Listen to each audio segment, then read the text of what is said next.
Café Três Corações 250 gramas, 7,38. Leite Santa Clara Integral 1 litro, 4,48. Açúcar Cristal Paineiras 5 quilos, 14,98. Filé de frango em aves, bandeja 1 quilo, 16,98. Compre pelo site ou nas lojas físicas. Super bom, faz parte da sua vida. Ofertas válidas até domingo. Começa agora o Folha no Ar, primeira edição.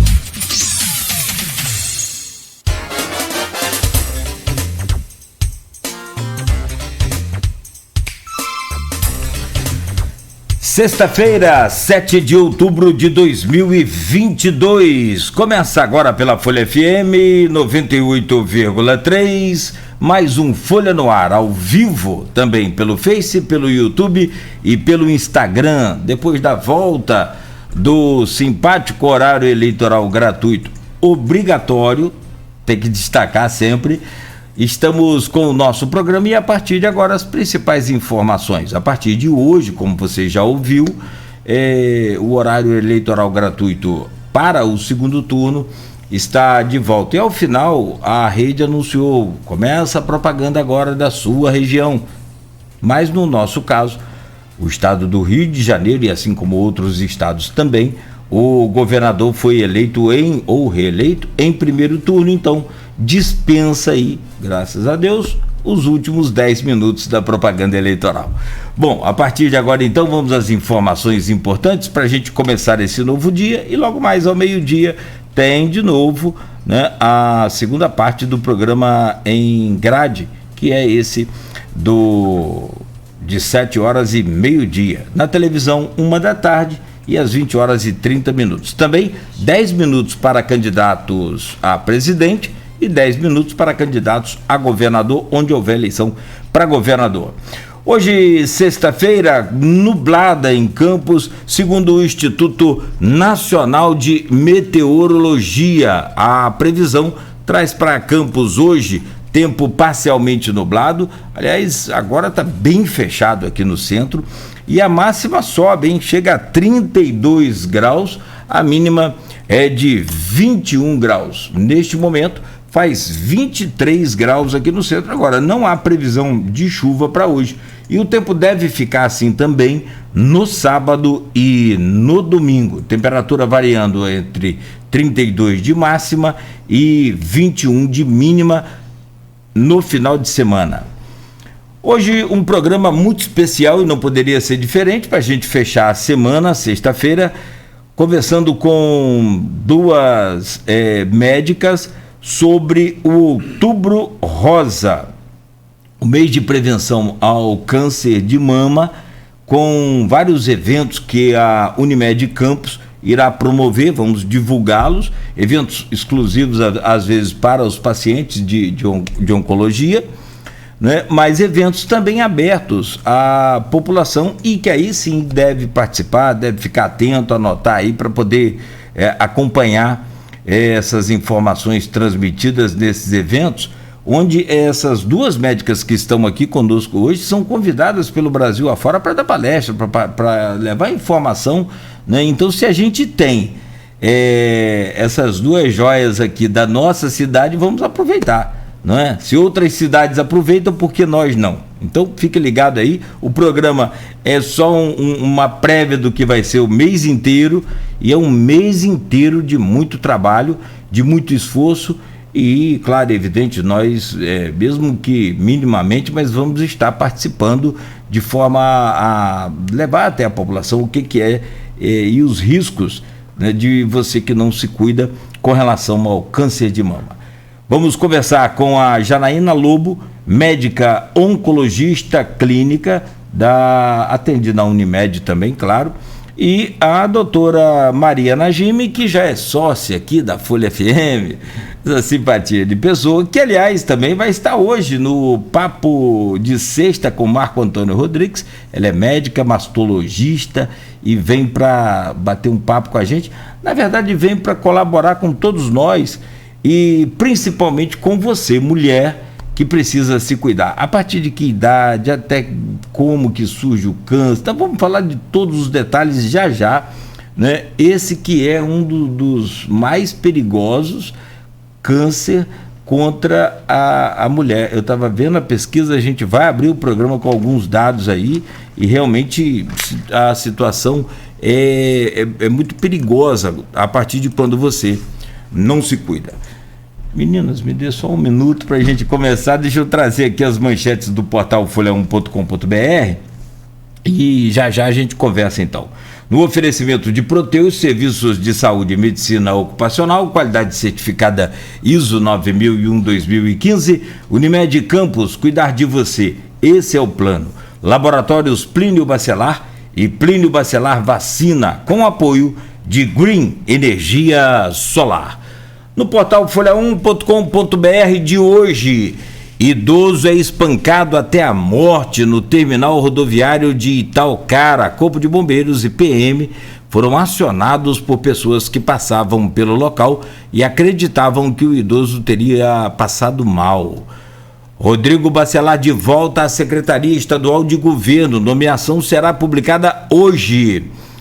Corte de 147 milhões de reais coloca em xeque atividades da Rede Federal de Ensino. Segundo o CONIF, a esse valor soma-se o cancelamento já ocorrido em junho deste mês. Acordo segue descumprido. 20 milhões de reais do arquivo público parados na UENF. Após um ano, acordo segue descumprido. 20 milhões do arquivo público está ainda, né, intacto lá nos cofres da UENF. Pesquisa. Genial Quaest. Lula 54% com votos válidos e Bolsonaro aparece com 46%. A disputa será pelos 7% dos indecisos e 4% que disseram votar branco ou nulo ou que não votarão. As pesquisas estão aí, nós vamos continuar divulgando os números como sempre fizemos, dos institutos considerados mais sérios, dos mais tradicionais, mas sempre lembrando que eles erraram e menosprezaram ou deixaram de lado os votos de Bolsonaro no primeiro turno. A margem de erro foi muito maior, conforme eles anunciam, 2 para mais, 2 para menos. Bolsonaro teve muito mais votos do que o projetado pelos institutos. Se foi uma migração dos eleitores de Tebet e Ciro no finalzinho de sábado para domingo, se não foi, sinceramente, eles é que se adequem para que possam captar esse movimento da população. Urnas têm sempre, o que nós não vamos deixar de fazer é anunciar sempre onde houve o erro. Isso aí você não tem a dúvida disso. Também não vamos deixar de anunciar os números. Aí é uma questão de... E hoje tem uma forte corrente aí que não acredita em pesquisa. Aliás, sempre teve, né? Mas hoje mais forte ainda. Urnas têm 100% de aprovação em novo teste de integridade, diz o TSE. Rodrigo Bacelar conquista a reeleição com votos nos 92 municípios do estado do Rio de Janeiro. Vigilância apreende 86 quilos de queijo impróprios para o consumo humano. E ainda, subsecretário de Igualdade Racial nos Estados Unidos para realizar seminário. Alunos visitam usina em Campos. A comitiva visitou a nova Canabrava. PM impede confronto entre facções em Macaé e detém 5 suspeitos. E ainda, Segurança Presente recebe doações de brinquedos para o Dia das Crianças. São as manchetes do portal folha1.com.br.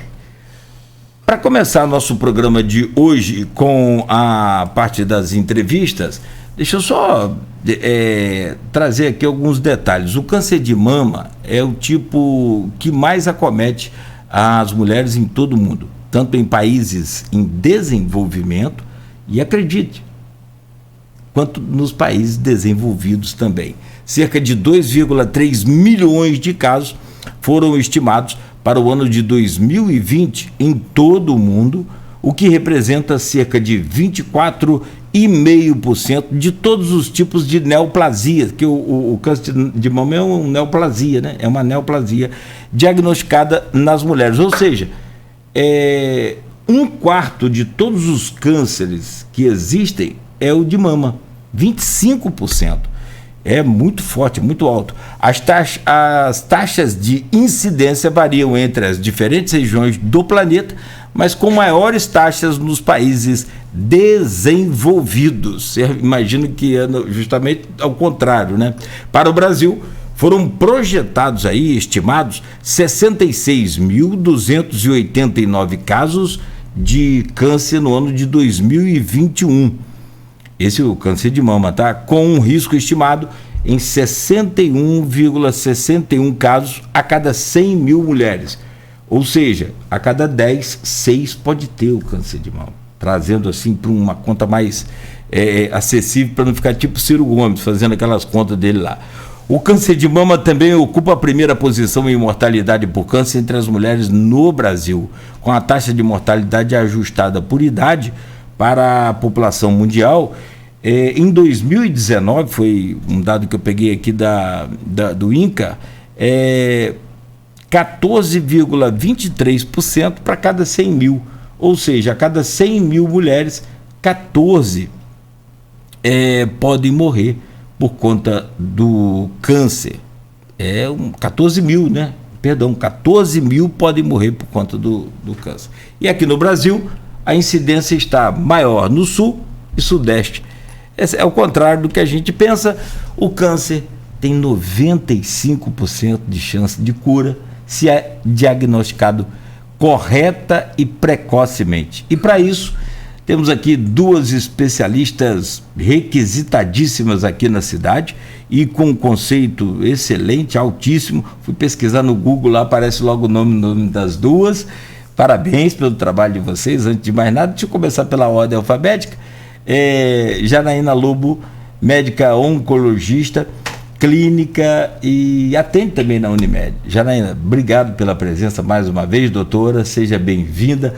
Muito melhor hoje presencial, que a gente pode, né, conversar aqui um pouco, pôde conversar um pouco, tomar um café, não muito bom, mas pôde, e do que da última vez que fizemos por vídeo, né, por videoconferência. Muito obrigado, bom dia, seja bem-vinda. Bom dia, Cláudio. Bom dia a todos os ouvintes do Grupo Folha, do Folha no Ar. Eu agradeço a oportunidade de estar aqui à Unimed e também agradeço a oportunidade de estar compartilhando as informações com uma colega de trabalho, a doutora Maria Najimi, extremamente competente naquilo que faz e parceira aí no atendimento dos nossos pacientes. Obrigada. Acho que você começou muito bem a sua iniciativa falando sobre a estimativa de novos casos, o número de mortalidade, porque a campanha de Outubro Rosa tem exatamente esse objetivo de trazer o alerta sobre a importância da prevenção e do diagnóstico precoce nas mulheres, né?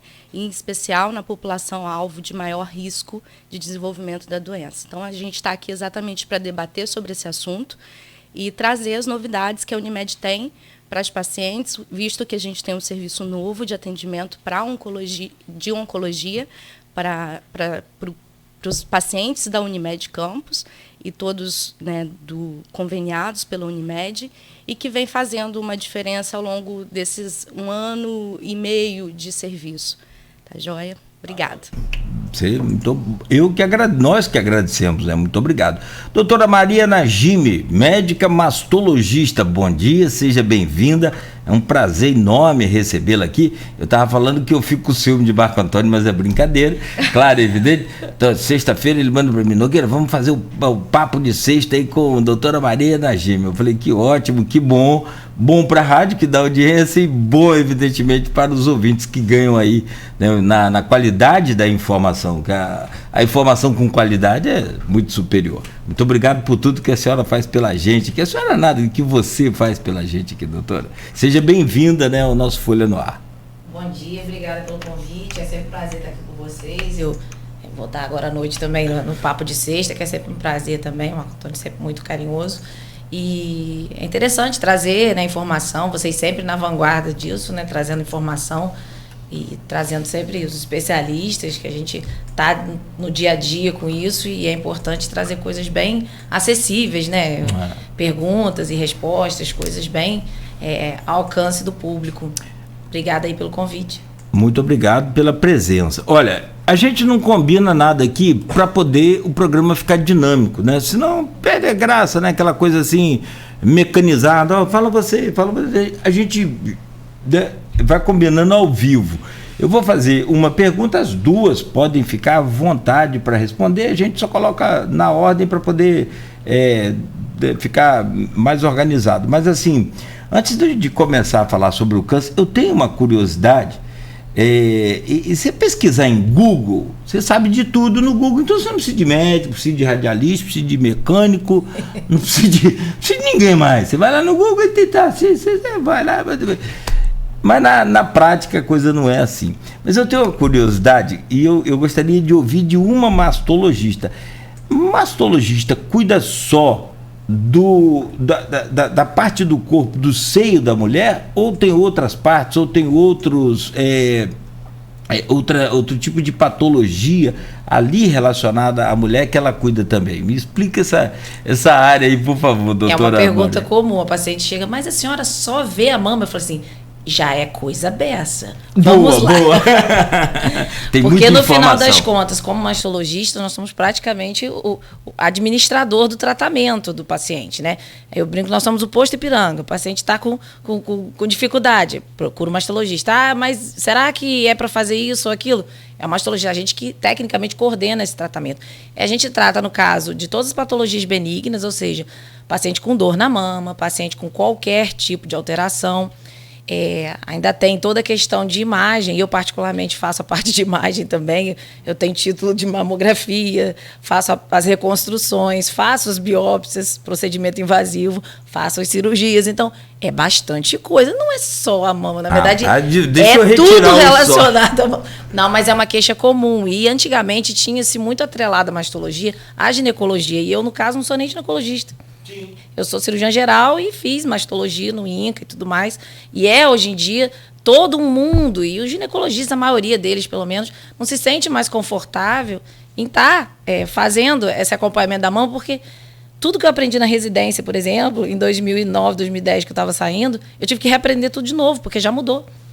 Os tratamentos, a forma de lidar, a forma de iniciar, obviamente, a abordagem de alguns casos, né? Antigamente operava-se todo mundo primeiro, quando podia. Hoje em dia não, tem casos que a gente manda para um oncologista, para fazer a quimio primeiro, porque mostrou-se mais benéfico para o paciente. Então, isso faz total diferença.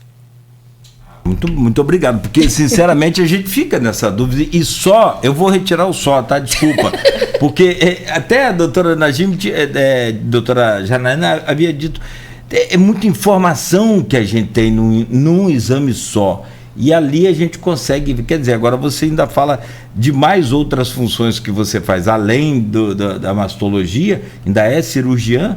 Eu não sabia que você era cirurgiã. Não, a parte de mastologia, a parte de mastologia tem todas essas facetas. A gente faz toda a abordagem diagnóstica, as cirurgias e o acompanhamento depois, de todas as consultas. Mas tem médico que não gosta de operar. Existe isso? Não, né? Tem que estar dentro. Não é o meu caso, eu adoro operar. Por mim, inclusive, eu só operava, mas adoro fazer consultório também. Foi uma das grandes definições quando eu resolvi fazer mastologia, foi porque eu adoro operar, na cirurgia geral eu gostava bastante, mas eu também gostava de fazer consultório, e a parte de cirurgia geral não dava isso, assim, sabe?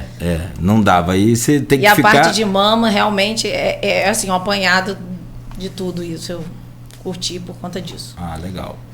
Tem muita pergunta aqui, pergunta de ouvinte, pergunta lá no grupo de WhatsApp que a gente vai usar deste programa e do blog Opiniões do Aloysio. Mas a gente começa com aquelas triviais, mas são muito importantes. Eu anotei aqui, por exemplo, quais os primeiros sinais do câncer de mama? Aquele que a mulher pode perceber até sem dor, que eu acho que com dor é mais fácil, relativamente, mas sem dor. Então, aí começa a doutora Janaína, depois doutora Najim, por favor. Perfeito. Então, Cláudio, na verdade, o câncer de mama, quando ele apresenta sinais, é possível que ele já esteja numa situação um pouquinho mais avançada. E quando a gente fala da questão de prevenção, a gente quer exatamente detectar quando ainda não há presença de sintomas, né? Naquela fase em que não tem manifestações perceptíveis para a paciente, né? Por isso a gente fala dos exames de rastreamento. Mas os principais sinais e sintomas que a mulher deve desconfiar de ter, né, alguma coisa que possa estar correlacionado com câncer de mama são deformidades na mama. Então, o autoconhecimento é muito importante, a mulher se autoconhecer. Então, ela perceber inversão do mamilo, se ela perceber alguma irregularidade nesse tecido da mama, nódulos na axila, se sair secreção pelo mamilo, se porventura tiver características mais vermelhinhas sobre a pele da mama, são sinais e sintomas de alerta. A dor não é muito comumente percebida nessas pacientes com câncer de mama, é mais presente nas doenças mais inflamatórias. Então, os nódulos, de uma maneira geral, eles não geram tanto sintomas de dor, né? Eles vão apresentar mais alterações nesse tecido, nessa área da mama. E aí, na presença de sinais e sintomas, é importantíssimo, por isso a Najime está aqui como mastologista, procurar um profissional capacitado para que seja feito o exame clínico das mamas. E aí identificar se há necessidade ou não de ser submetida a exames complementares para seguir a investigação. Tá? Najime?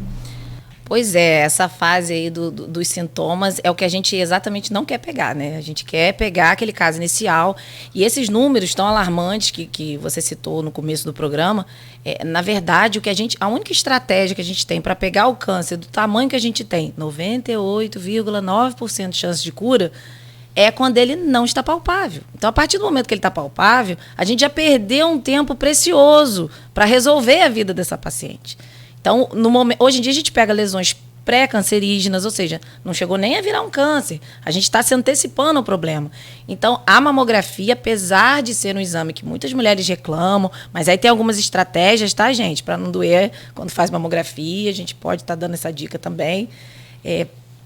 E a mamografia é o único exame que diminui esse tipo de... que a gente consegue fazer o diagnóstico precoce e ela é muito específica. Então, essa baixa adesão às mamografias, por diversos motivos, durante a pandemia a gente teve uma redução significativa da adesão às mamografias e a gente está vendo o impacto disso no consultório atualmente. Isso é muito triste, porque as pessoas se cuidavam muito bem, aí chegou a pandemia e isso reduziu.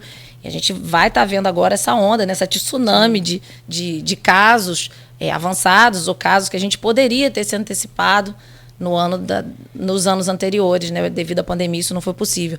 Mas os sinais e sintomas, eles são esses que a Janaína acabou de citar, mas realmente o que a gente quer mesmo é pegar uma fase que não tem sintoma, que a paciente ainda não está sentindo nada. E a dor, geralmente, ela tem característica benigna. A gente faz, obviamente, toda a propedêutica, examina a paciente, pede os exames. É um sintoma para valorizar. Tem alguns tumores agressivos que cursam com dor, mas isso não é o habitual. O habitual é sempre ser de cunho benigno e muscular, grande parte das vezes, né? Eu costumo assim, tranquilizar muitas pacientes em relação à dor, porque não costuma ter essa gravidade, entendeu? É incômodo, claro, né? Como toda dor crônica, dor, né, diária, mas tem característica benigna, então isso é importante frisar. Mas tem que passar por toda avaliação, sim, é importante. Você falou em relação ao nódulo, né? E a gente considera um nódulo, geralmente quando a paciente percebe o nódulo na mama, habitualmente esse nódulo tem em média 3 centímetros. Alguns estudos mostraram que as pacientes, quando percebem alguma coisa na mama, a gente vai tentar mensurar e tem uma média de 3 centímetros. Isso para a gente é uma doença grande, é uma doença bastante crescida e considerada localmente avançada.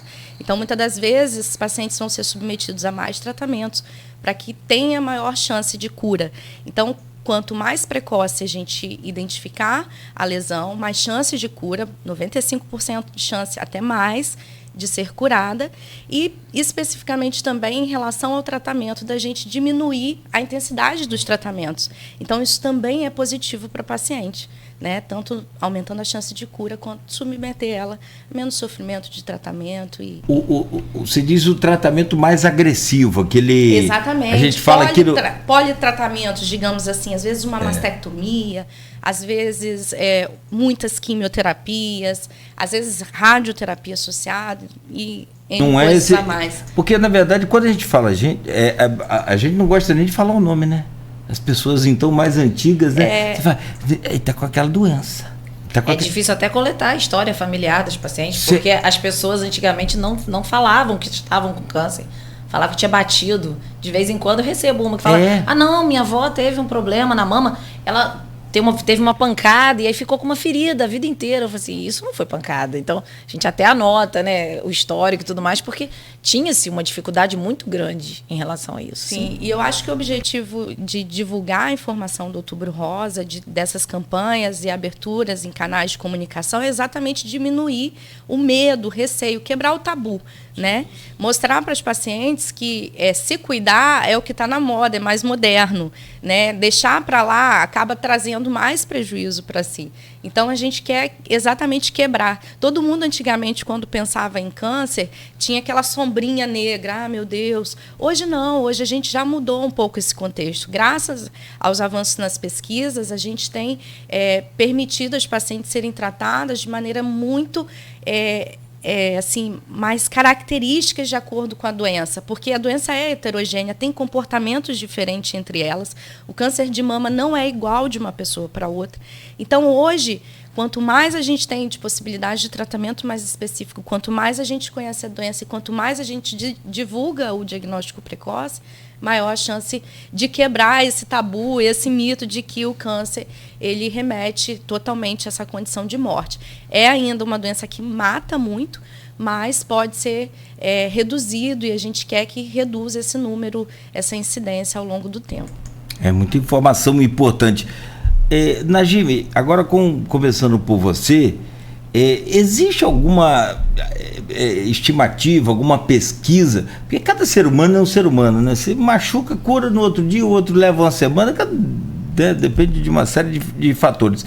Mas existe uma estimativa de tempo a partir do surgimento, do primeiro surgimento, ou quanto tempo leva para surgir, por exemplo, o câncer se desenvolver? É muito rápido? É muito lento? Porque na medida que vocês falam que ele não dói, me preocupa, porque é aquele negócio, é igual a diabetes, ela é silenciosa, é covarde, é cruel, covarde, ele é covarde, não só assassino como covarde, ele é silencioso. Então, se ele provocasse dor, logo você corre em qualquer situação. Mas nessa questão do tempo, mesmo que a pessoa não descubra, mas a partir de quando surgiu até ele procurar o médico, existe um tempo para esse tipo de situação? Boa pergunta é essa, porque é uma dúvida. Então, assim, esse intervalo que é colocado a cada ano para fazerem os exames, isso é para a população que não tem histórico familiar, que não tem teste genético. Então, a partir do momento que a gente tem um histórico, são as primeiras perguntas da consulta de mastologia. Se você tem histórico familiar, tem alguns cânceres que têm associação tireoide, pâncreas, por exemplo, em alguns casos próstata também. Então, a gente conversa sobre isso, porque eu vou adequar o screening, que a gente chama, que é o rastreamento dessa paciente, de acordo com o histórico familiar, com os achados nos exames dela. E sim, hoje em dia a gente sabe que tem alguns tumores que eles demoram muito mais tempo para se desenvolver e tem alguns tumores que eles são mais rápidos. Inclusive tem uma entidade chamada câncer de intervalo, né, que é o tal câncer que de um ano para o outro ele aparece já agressivo e tudo mais. Tem algumas pacientes que a gente consegue identificar esse risco aumentado e a gente muda essa forma de acompanhar. E a gente chama de alto risco. A paciente de alto risco, aí pode ser genético, pode ser pelo histórico familiar, pode ser porque já fez uma biópsia com pré-câncer antes. Essa paciente, ela vai ter uma abordagem diferente. Então, para a gente tentar minimizar isso aí que você falou, da gente não pegar uma coisa já avançada e se houver alguma evolução de doença, a gente conseguir pegar em tempo hábil para resolver. Então, não, a gente tem vários tipos de cânceres e várias histórias naturais do câncer. Um triplo negativo, por exemplo, é um tumor que hoje em dia a gente já se sabe que ele tem uma evolução rápida. Em compensação, quando eu mando para um oncologista, ele geralmente tem resposta completa. Então, a gente inverteu um pouco isso. A paciente chega lá, às vezes, com um tumor de 3, 4 centímetros, que a gente vê que é um triplo negativo. A gente manda para um oncologista, clipa. Quando ela volta para a cirurgia, eu não preciso tirar os 3 centímetros, eu vou tirar só o que sobrou de doença, que às vezes é nada. Vou tirar só a área do clipe. E às vezes nem tem mais doença. A doença já foi praticamente toda tratada com a quimioterapia. Então, assim, existem individualidades e é isso que a gente conversa no consultório para tentar identificar essa população-alvo que eu vou precisar acompanhar de uma maneira mais específica. Não, eu acho que Najime se colocou muito bem. Existem populações que devem ser olhadas de maneiras diferentes, assim como a doença também deve ser olhada de maneira diferente. Hoje, quando a gente olha ainda de uma maneira geral, no sistema público, por exemplo, a gente vê que todas as pacientes com câncer de mama, elas têm aquele mesmo tempo para acompanhamento, aquele mesmo tempo até para poder, a partir do momento em que se faz um diagnóstico para iniciar o tratamento, quando, na verdade, a gente teria que olhar essas doenças e não quem são, qual é o diagnóstico, mas olhar a doença, quem é o paciente que precisa de mais urgência para tratamento. Então, como você bem colocou, o tempo ele não é exato, eu não tenho um tempo certo para dizer, ela pode evoluir daqui a 6 meses. Não, porque depende da biologia dessa célula, do comportamento dessa célula, e aí isso a gente só, de acordo com a população de risco, é que a gente vai identificar isso naquelas pacientes que não têm diagnóstico. Quem é aquela que precisa de fazer o acompanhamento mais breve, retornar à consulta com mais periodicidade e tá com a Najime mais coladinha, assim, ou com algum outro mastologista.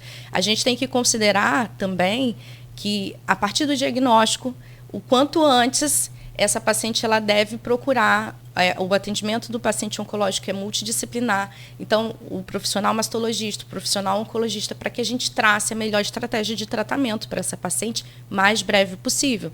Hoje a gente fala em 60 dias, né? Mas isso não acontece de uma maneira geral, em especial no Sistema Único de Saúde. A pessoa descobre que tem e não procura o... Não tem acesso. Não tem acesso, às vezes, ao tratamento adequado dentro daquele Eu acho período. que o SUS ainda não tem um estudo de impacto disso nas contas, porque se houvesse esse tipo de estudo, provavelmente eles iam se mexer um pouco mais para poder adequar, né? É muito mais barato você... Nossa, muito cuidar mais. no começo do que no final, ou no avançado estado.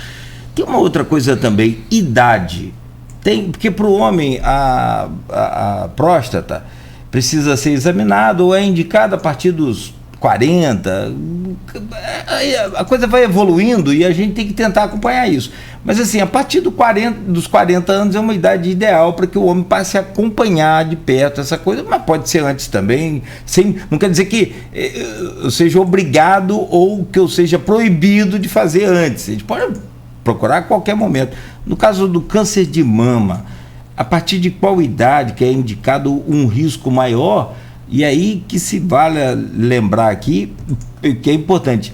É igual outubro. Não quer dizer que é só outubro que eu tenho que ver o exame, não. Parece que mas não é, não. É legal, esse outubro foi criado em 1990, né? 90. Tem muito tempo, ótimo, acho maravilhoso, porque nós estamos aqui por conta dessa data.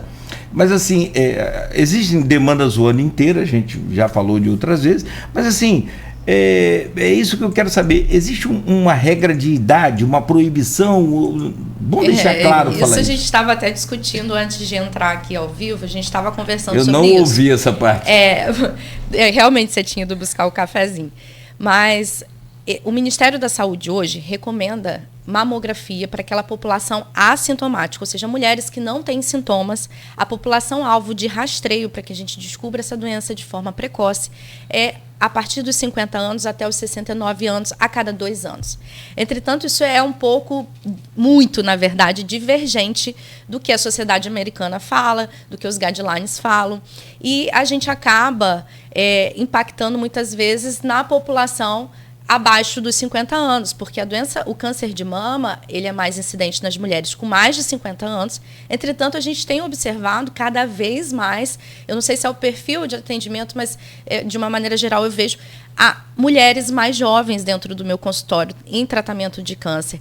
Então, quer dizer, a que ponto a gente vai permanecer com essa população de rastreio que o Ministério da Saúde fala, a gente não sabe, porque os diagnósticos têm sido cada vez mais cedo.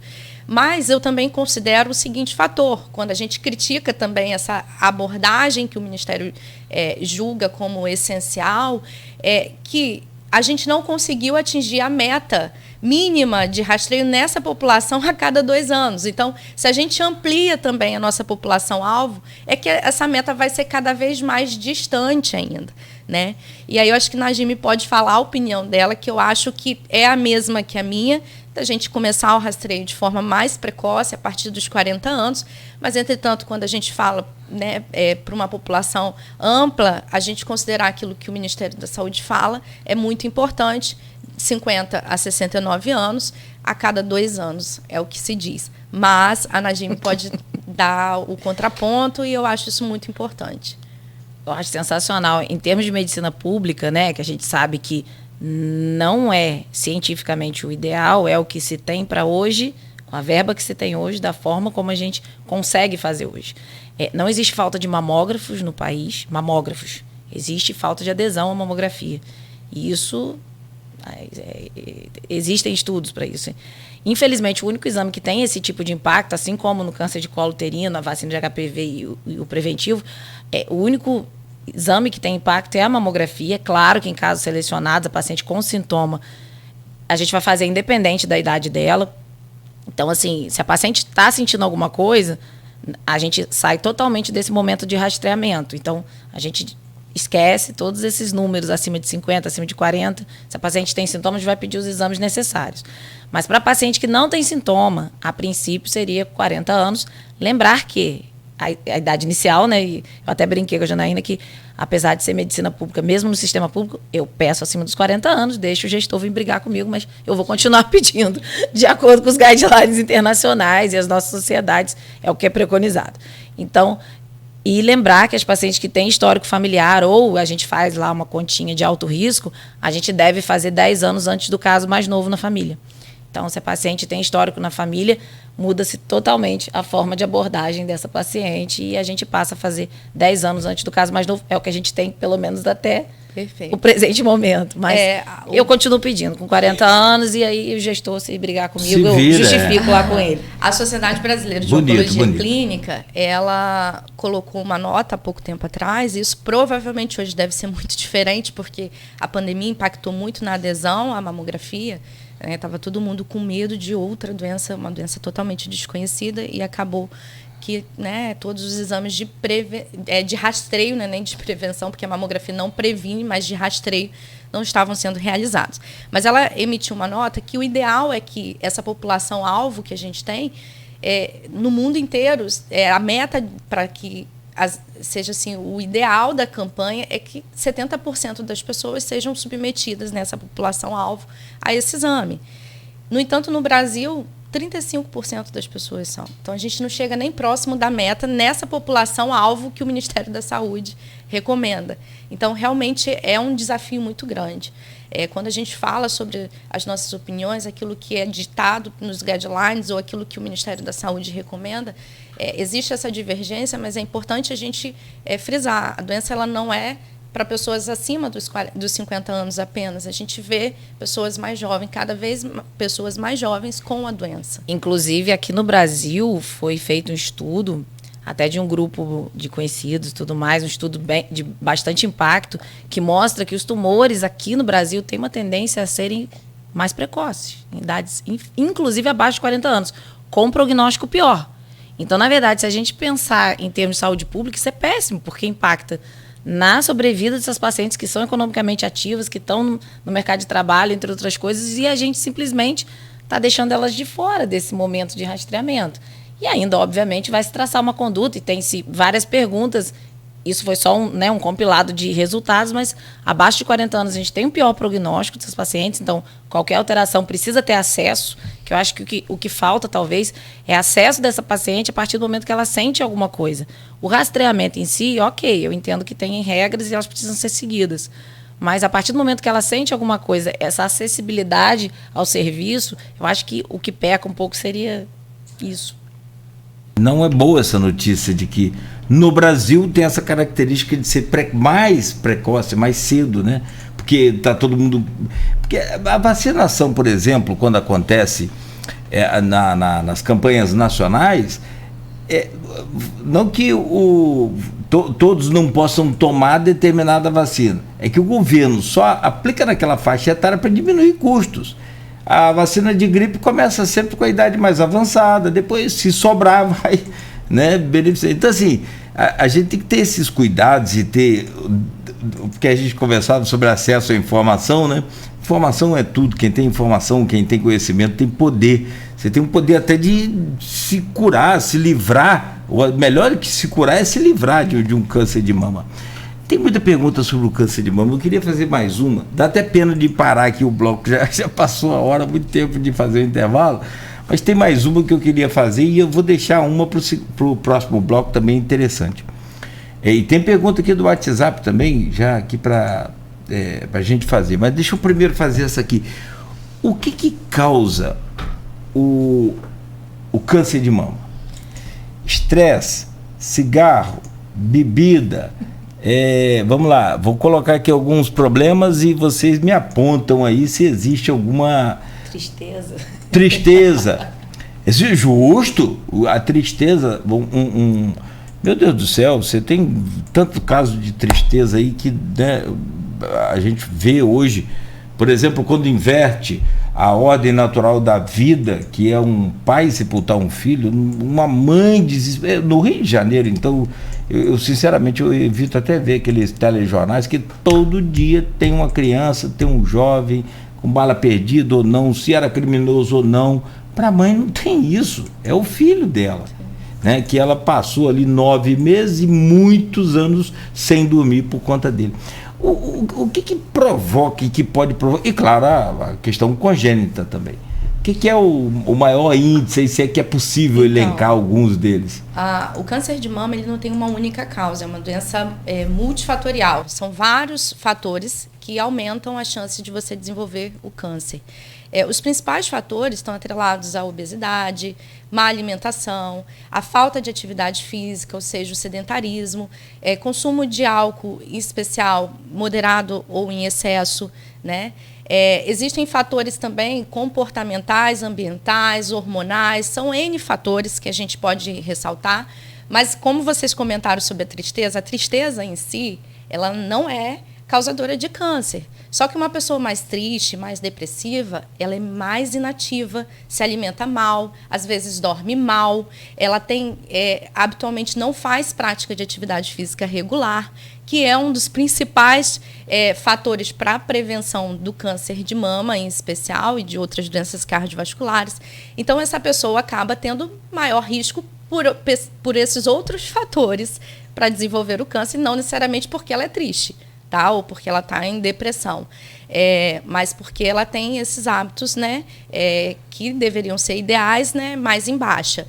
Mas existem fatores hormonais também que são fatores de risco para o desenvolvimento de câncer de mama, como, por exemplo, a mulher menstruar mais cedo, que é uma menarca precoce, uma mulher parar de menstruar mais tardiamente, que é uma menopausa tardia acima dos 55 anos, não amamentar, porque a amamentação é um fator protetor, não gestar, não ter filhos ao longo da vida, e também existem outros fatores hormonais, como, por exemplo, uma gestação mais tardia. Existem fatores relacionados a causas genéticas, mas a causa hereditária em si é um percentual muito pequeno, 5 a 10% dos casos. Então, a grande maior parte dos causadores, né, dos responsáveis de forma multifatorial, porque não é único, por desenvolver câncer de mama, são causas modificáveis. Estima-se que, se a gente tiver hábitos de vida mais saudáveis, a gente consegue reduzir em 30% a chance de desenvolver um câncer, né? Najime pode complementar aí alguns fatores que eu não comentei. Não, acho que você comentou todos. Na verdade, o que a gente tem de fator protetor, o que se tem até hoje é isso, mas assim, o que eu gosto de frisar bem é que não adianta você fazer atividade física, não adianta você fazer tudo isso e não fazer o acompanhamento. Sim, perfeito, perfeito. Porque é muito comum, às vezes, a gente vê no consultório, poxa, doutora, mas eu faço tudo certo, faço minha atividade física, me alimento bem, estou no meu peso, e por que isso apareceu para mim? Na verdade, não, a gente não tem uma causa definida, a gente tem alguns fatores protetores, como a Janaína bem citou, atividade física, diminuir o consumo de álcool, que a gente tem visto aumentar bastante na população feminina, inclusive. E assim, é multifatorial, realmente. Tem algumas questões que não estão nem assim, a cargo do próprio paciente, que é a história genética, entre outras coisas. Familiar, né? A gente não tem como lidar com isso. O que é modificável é bom para tudo, no final das contas, né? Para a questão cardiovascular, tem até um diagrama legal, que é a interseção, né? Que é atividade física, alimentação saudável, hábitos saudáveis. Isso é bom para tudo, praticamente. Mas isso também não é, assim, determinante. Ajuda, mas não é determinante. Infelizmente, para falar com vocês da parte de câncer de mama, a gente tem que frisar sempre na mesma tecla da mamografia, do controle, do autoexame, porque não tem muita coisa diferente. Não se tem essa resposta. Por que ele aparece? E é o que se questiona muito, mas, doutora, por que comigo, né? E isso a gente não tem essa resposta. Na minha família nunca teve. Por que eu tenho? Logo comigo, eu sou uma pessoa tão contente, feliz. Eu achei que isso fosse só para quem é triste, cabisbaixo. E não, a gente não tem esse perfil determinante. Sim, diminui. Inclusive, tem estudos mostrando que reduz a imunidade das pacientes com tristeza, com uma vida mais sofrida em vários aspectos. A pessoa tem, obviamente, essa questão do humor da paciente, né? E da questão psicológica, ela impacta diretamente na imunidade. E o câncer está ali, esperando só uma brecha para se desenvolver. E aí, talvez, essa paciente venha desenvolver com mais facilidade. Mas, infelizmente, isso não é determinante. A gente tem casos em várias populações e até com hábito saudável. Muitas atletas, né? Dá até pena. Sim, mas sim. Infelizmente. Tem aqui, são 7h58, eu preciso fazer um intervalo, vou pedir licença a vocês. Tem duas perguntas aqui no grupo de WhatsApp que eu vou fazê-las logo na volta, mas eu quero deixar um gancho. Tem muita coisa também, tem uma curiosidade minha sobre uma estrela internacional que eu vou colocar aqui para vocês analisarem. Eu acho que a gente sempre fala sobre isso, né? O caso da Angelina. Se aquilo é realmente a 8ª maravilha, se resolve realmente, que eu acho que é a principal pergunta sobre aquilo. A gente fala sobre isso, mas o meu gancho da minha pergunta pessoal é o seguinte: homem tem câncer de mama? Aí daqui a pouco vocês respondem. Em coro, de novo. Por favor. São 7h59. A gente faz uma pausa rápida aqui no programa, mas bem rápida, para a gente voltar com as doutoras Janaína Lobo, médica oncologista, e a Mariana Gime, que é médica mastologista da Unimed. As duas vêm para falar também sobre, além do Outubro Rosa, as campanhas que a Unimed, eu digo campanhas por conta de vários eventos, né, que a Unimed vai fazer, e já organizando aí para esse mês de outubro, com participação aberta à população, com participação dos pacientes, já exclusivo. Tem outra coisa também, eu tenho uma nora que trabalha no setor de oncologia em Campos, e eu tenho conversado muito com alguns oncologistas aqui, e Campos disparou na qualidade de oncologia. A gente vai falar sobre isso também, tanto na rede pública quanto na rede particular, porque Itaperuna é referência, mas agora me parece que já não é tanto. Aqui, meu filho, é franqueza na mesa, não tem conversa fiada. Eu volto já, dentro de 1 minuto, com essas duas feras aí que hoje estão aqui dando uma radioconsulta e uma teleconsulta também aí, de graça, claro e evidente, para você que nos acompanha tanto pelo rádio quanto pela internet. Voltamos em instantes no oferecimento de Proteus, serviços de saúde e medicina ocupacional, qualidade certificada ISO 9001-2015, Unimed Campos, cuidar de você. Esse é o plano. Laboratórios Plínio Bacelar e Plínio Bacelar Vacina, uma clínica moderna especializada em vacinação, e também com o apoio de Green Energia Solar. Chegou o Plínio Bacelar Vacina.